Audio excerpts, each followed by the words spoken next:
El corazón es una bomba muscular encargada de eyectar la sangre desoxigenada proveniente del circuito venoso hacia los pulmones y la sangre oxigenada desde los pulmones hasta el resto del cuerpo.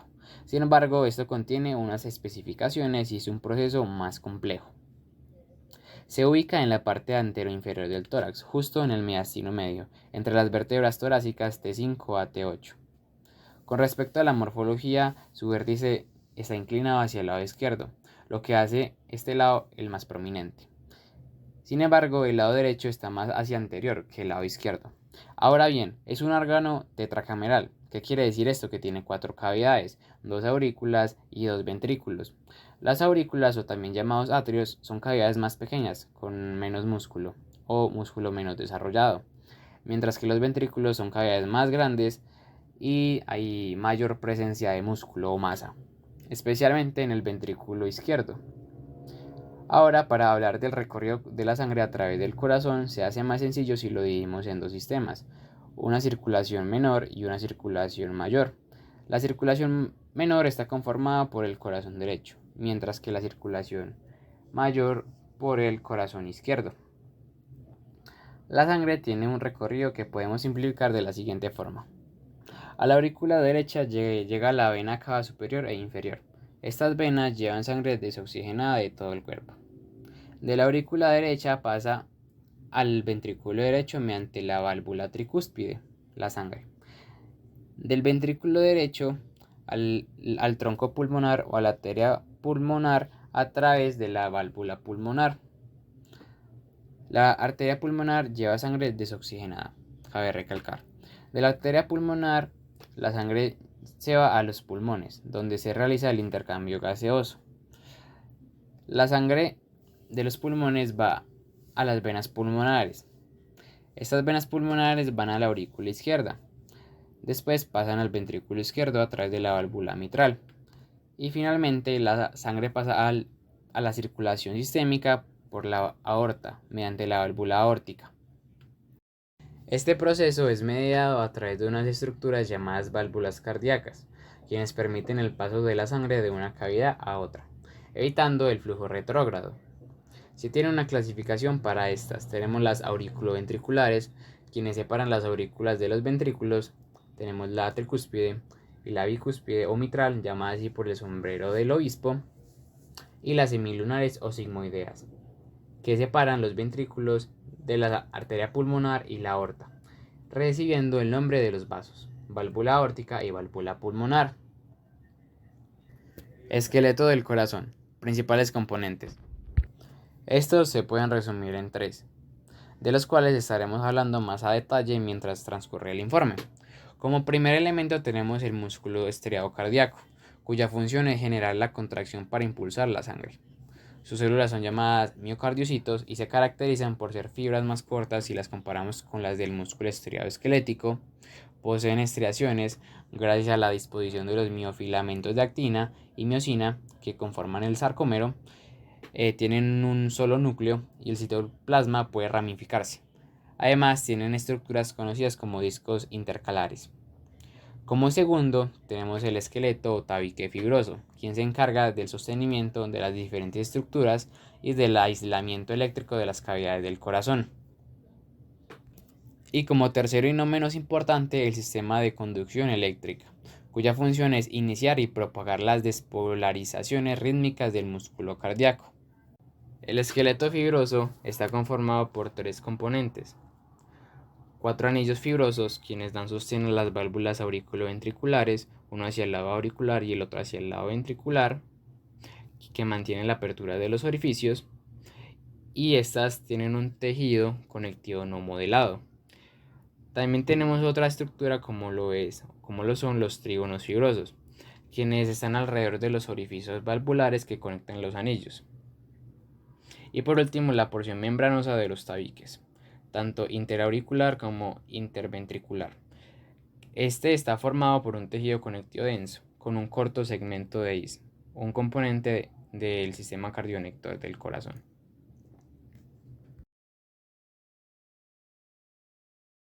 Podemos comparar las capas del corazón con las capas que conforman a una hamburguesa, conformado por un pericardio, cavidad pericárdica, epicardio o pericardio visceral, miocardio y en la parte más interna del endocardio.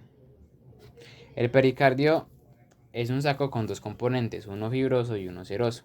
El fibroso es la capa externa que le proporciona una fijación al corazón y está formado por tejido conectivo denso, es decir, son los ligamentos que fijan el corazón a su cavidad. Tenemos el ligamento pericárdico frénico, el esternopericárdico y el vertebropericárdico.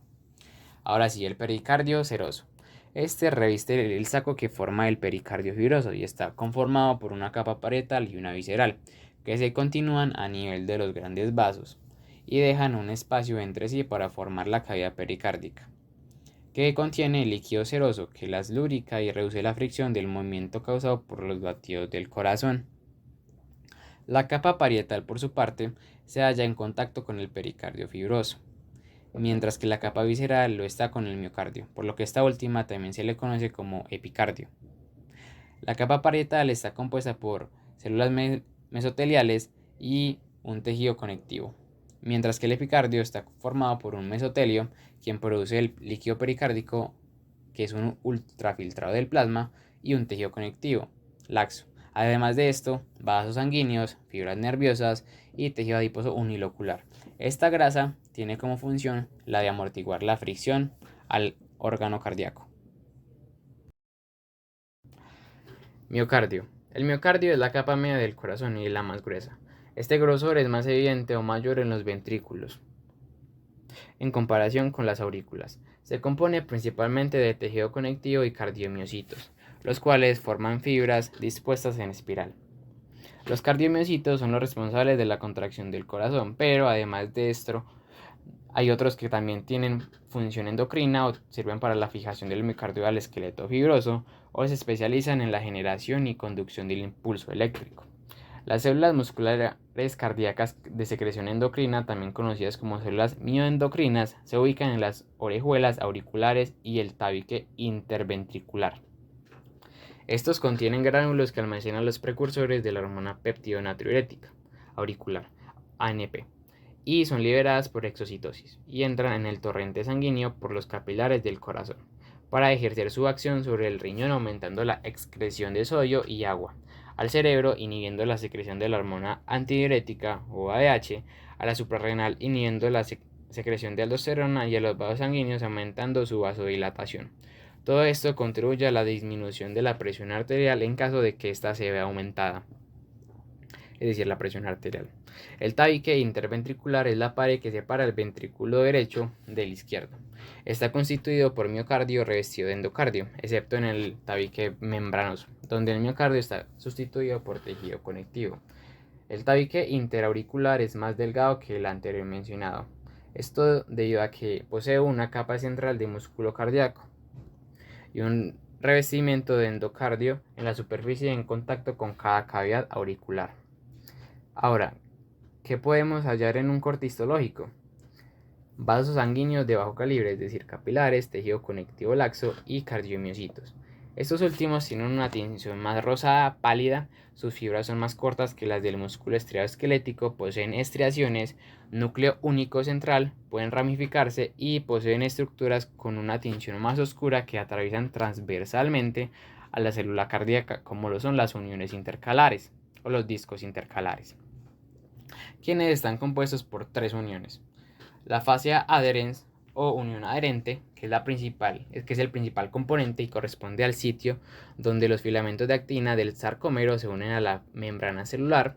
Los desmosomas o mácula adherens, que unen las células musculares entre sí e impiden que se separen ante la tensión de la contracción repetida. Y las uniones comunicantes, o también llamadas nexos comunicantes, uniones de hendidura o gap, que permiten la comunicación iónica entre las células adyacentes para una contracción sincrónica. Endocardio. El endocardio es una membrana que recubre la superficie interna de las cavidades del corazón. Esta membrana forma el revestimiento de las aurículas y de los ventrículos. El endocardio es una continuación de la túnica íntima de los vasos sanguíneos que entran y salen del corazón. Se compone de una capa de endotelio, es decir, un epitelio plano simple, que se encuentra descansando sobre una capa subendotelial de tejido conectivo laxo, con fibras elásticas. La capa subendocárdica está formada por tejido conectivo laxo, denso y regular, que contiene músculo liso y las fibras de Purkinje, que tienen un aspecto globoso grisáceo, como si de un globo de azúcar se tratase, pero gris. Esta tinción es debido al alto contenido en glucógeno, importante para los requerimientos metabólicos de las mismas células. Estas pertenecen al sistema de conducción del corazón. Esta capa se continúa con el tejido conectivo del miocardio. En la mayor parte del corazón existe una capa subendocárdica, compuesta por tejido conectivo o conjuntivo, excepto en las cuerdas tendinosas y los músculos papilares. Tenemos una clasificación del endocardio. Tenemos un endocardio auricular, que es más grueso porque se necesita más resistencia para almacenar la sangre recibida, ya que se debe tener en cuenta que la contracción auricular es muy débil a comparación con la ventricular. Y tenemos un endocardio ventricular, que es más delgado. Tiene las células de Purkinje en el subendocardio, que se encargan de facilitar la contracción de forma rítmica y autónoma del corazón.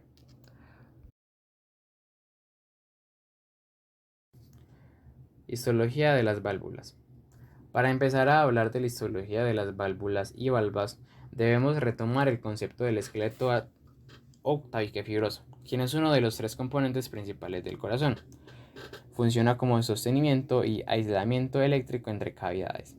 Este está conformado por tejido conectivo fibroso, es decir, tejido conectivo denso y regular, que invade parte del miocardio.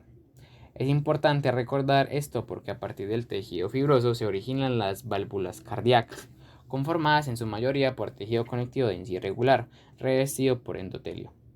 A su vez, cada válvula está constituida por unas hojas o unos colgajos de una mandarina, dando el ejemplo, llamadas valvas, quienes tienen tres porciones: una fibrosa, que forma el centro de cada valva y está constituido por tejido conectivo denso y regular, cuyas fibras de colágeno se continúan con las del anillo fibroso; una esponjosa, que se sitúa en el lado auricular y está formada por tejido conectivo laxo revestido por endotelio. Esta porción actúa como un amortiguador, reduciendo las vibraciones producidas con el cierre de las válvulas y también confiere una cierta flexibilidad.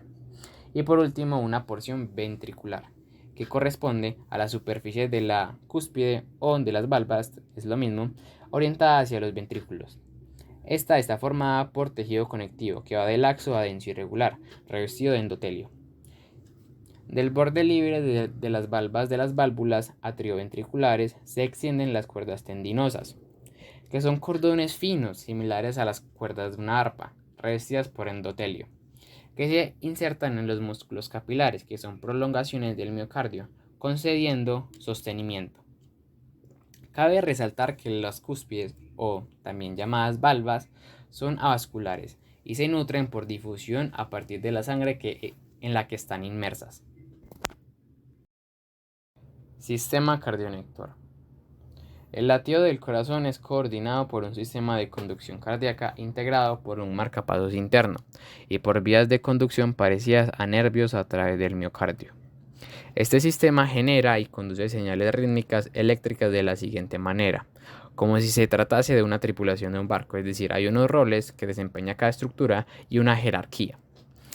Empezamos por el nodo sinoauricular o sinoatrial. Este es considerado el marcapasos del corazón, porque inicia cada latido y determina el ritmo cardíaco. Es una región de cardiomiocitos modificados que se localiza en la aurícula derecha, debajo del epicardio, cerca de la vena cava superior.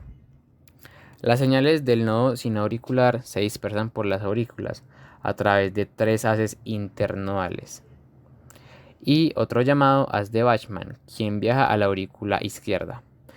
El nodo auriculoventricular AB se localiza en el extremo inferior del tabique interauricular, cerca de la válvula AB.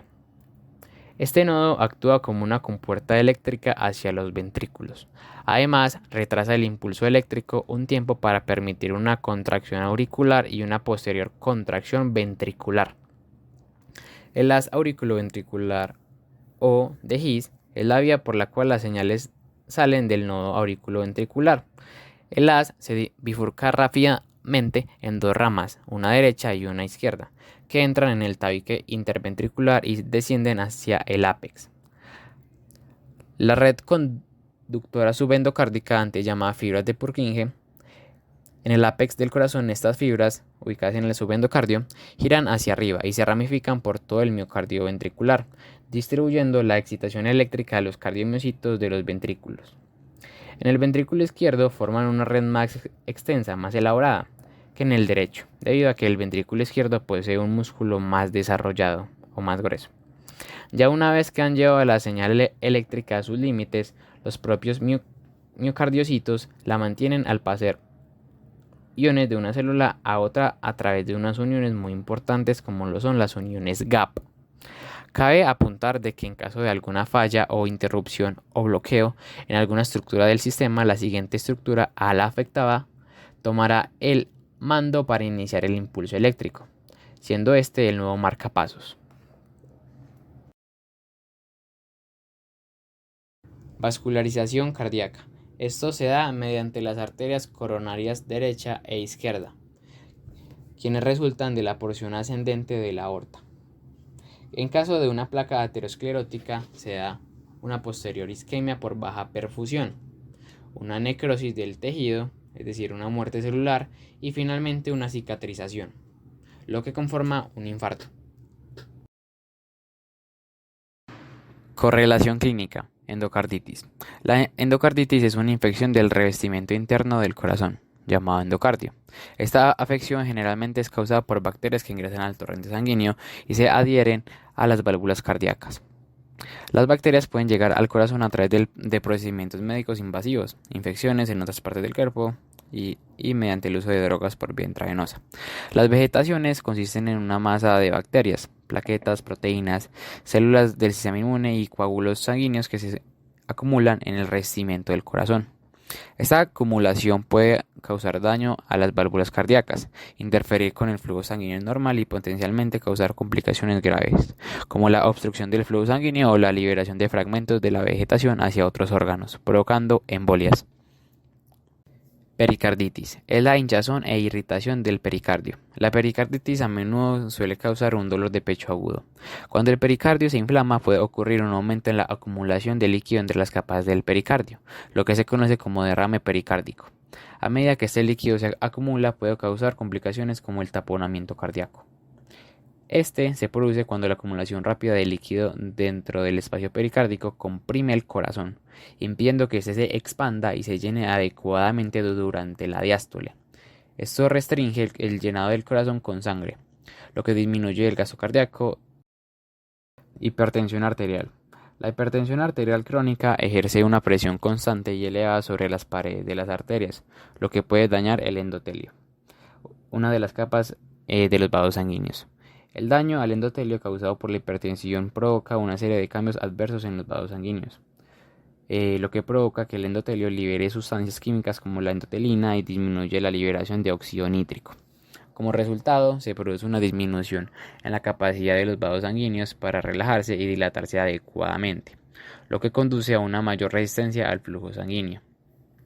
Esta resistencia adicional obliga al corazón a trabajar más para bombear la sangre al organismo y causa una hipertrofia ventricular izquierda. Otro problema que se puede presentar es el prolapso valvular, que corresponde a una valvulopatía. Estenosis valvular. Hace referencia cuando una válvula se estrecha o se vuelve rígida debido a diversos procesos patológicos, como acumulación de calcio o lípidos. La estenosis valvular dificulta el flujo sanguíneo anormal a través del corazón, lo que provoca un aumento en la presión en las cámaras cardíacas y en los vasos sanguíneos cercanos.